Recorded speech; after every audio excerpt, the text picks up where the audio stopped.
Zodiac, a symbol that now stands in San Francisco. Today there was a possibly significant development in the terrifying case of the man who calls himself Zodiac and has boasted that he is responsible for the last 9 months. In Zodiac's latest letter last week, he threatened to make a busload of school children his next. Since then, school buses have been discreetly guarded and parents' fears have openly risen. This morning, the people of San Francisco heard a man who claimed to be Zodiac talking on the air during a television conversation program with attorney Melvin Belli and the program's host, Jim Dunbar.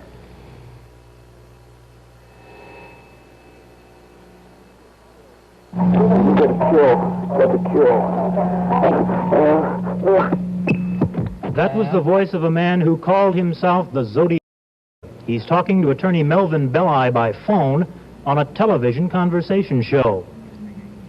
This bizarre situation began at 2 o'clock this morning when the so-called Zodiac telephoned police headquarters. He said he was sick, he needed help, and he wanted to talk to Belli on television. All the scheduled guests were canceled from the show on the ABC station KGO. Belli waited for Zodiac to call on the private line. The phone was not tapped. Telephoned 12 times. He spoke very little, with attorney Belli trying to draw him out. Jim said, well, maybe he's afraid of being beaten up or something like that. Now, what can I say? Well, why don't we just ask Sam to tell us a little bit more about what he's feeling right now. Tell us about your feelings, Sam. You know, just tell us anything you want to. And then we'll come back and I'll give you a specific answer to this question. Are you going to the... stay with us so I can answer that for you. But will you attend on Jim just a minute and tell him what you're feeling or talk to us? Just tell us what's going on inside you right now, Sam, please. I have headache. All right. How long have you had those headaches, Sam? In a long time? Since If it all boils down to the question of you're giving yourself up, if you could be assured that you wouldn't get for myself. I don't want to give myself up.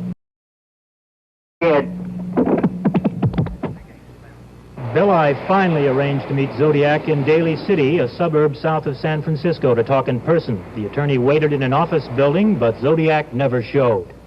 I asked Belli if he thought the man who called really was the Zodiac. I can't. Negative. I can't say. All I can say is this man needed help. This man seemed like a man who was coming up to a storm or to a climax, and this very